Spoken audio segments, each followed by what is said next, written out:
Good evening, everybody. My name is Jackson Louderback, and I've had the privilege of being Jake's best man throughout this whole special time. Before I get started, though, I'd love to just give a big round of applause to the dudes as well as the Jennings for this awesome event that they've hosted. So, thank you guys so much.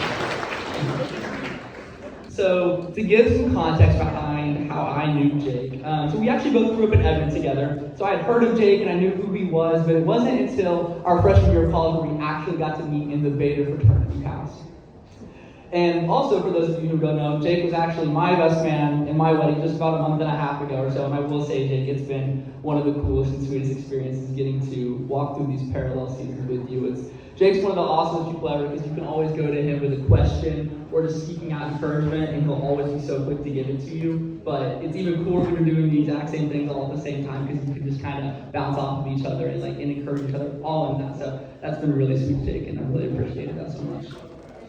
But before Jake and I found ourselves as each other's best men, we were just little freshmen showing up to the Beta fraternity house, and it did not take very long at all for Jake and I to become very close. And aside from shared hobbies and other similar interests, the things that bring most people together, it was actually Jake and I's sleep schedules that brought us closer together at the very beginning.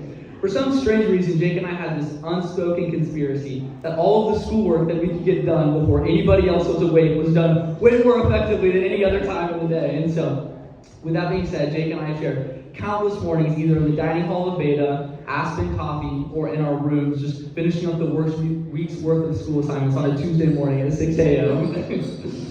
It was like a race sometimes. We had this coveted statements, we'd walk away or walk past the person at their desk doing homework, give them a little time and say, I'm all finished with my work this week, I'm all done. And so that was always a fun feeling that we could share that together. And to my delight, this concept of unnecessary early mornings that we both loved was not just a while in school thing, but also while we were on vacations. So I remember after we first finished our first year of college, our friends packed down a couple cars and headed down to Fort Walton Beach together. And every morning, Jake and I would find ourselves sitting on the couch with absolutely nothing to do because nobody else was awake yet. We had no schoolwork to be working on. And so rather than sitting out just staring at each other on the couch of the Airbnb, we made a habit of going on these morning walks together. And it was a pretty intimate experience, I'm not going to lie. It was almost a little romantic.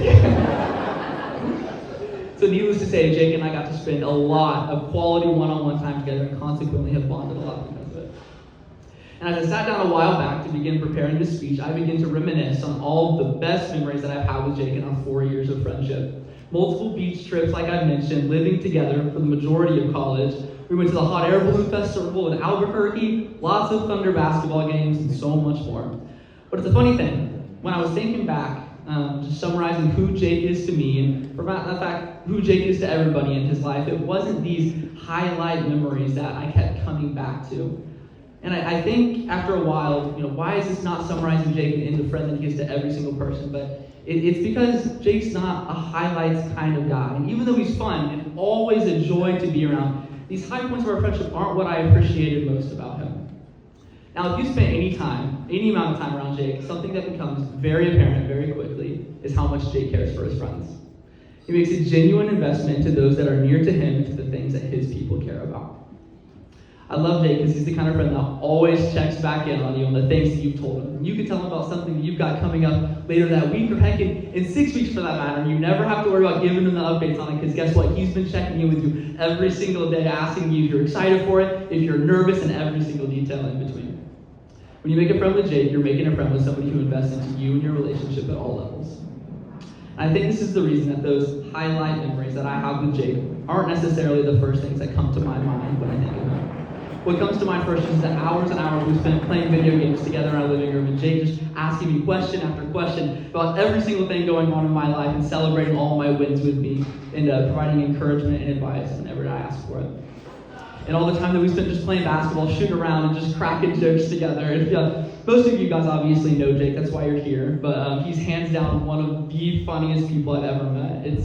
It's very rare that I'm with Jake in a group setting and he doesn't already have 20 premeditated jokes that he's brought to the table. He just can't wait to bust out. You do such a great job, Jake, of making any and every situation full of joy and laughter.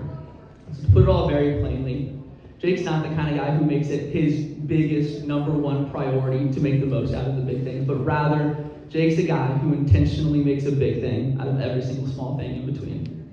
For you and Taylor, as you become one through your unity in marriage, I cannot wait to watch, alongside all of these people here tonight that love you guys and care for y'all so much, as you both make the most out of every little thing in your walk through life together. I've thoroughly loved getting to have a front row seat watching your relationship develop over these last 3 years. Y'all's relationship is unique and unlike any other I've ever seen. You're both so incredibly particular, as Jimmy mentioned in y'all's ceremony, and opinionated about so many things. From how neat and organized everything in the room needs to be, to the variety, or should I say lack of variety, in the foods that you'll eat any given meal. I'll leave that to you guys to decipher on which one of those applies to. But it's been hilarious and also so encouraging watching you guys date each other and love each other and just continue to pursue each other despite all the things that life's throwing y'all's way. From the very beginning, your relationship has been marked by sacrifice, and no matter the situation, always having the desire to put the other's needs before your own. And I look up to you guys in so many ways, but none quite like the way that I look up to y'all, in the way that you strive to put the other one first in everything.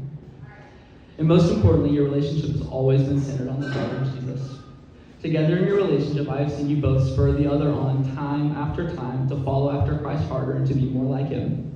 And with those two traits alone, I firmly believe that you guys will be able to tackle with confidence anything that life throws your way. I love you guys so much, and I'm so stoked to continue supporting and encouraging you both in this super exciting next season of life. So if y'all would raise a glass with me, cheers to the Jennings. Cheers.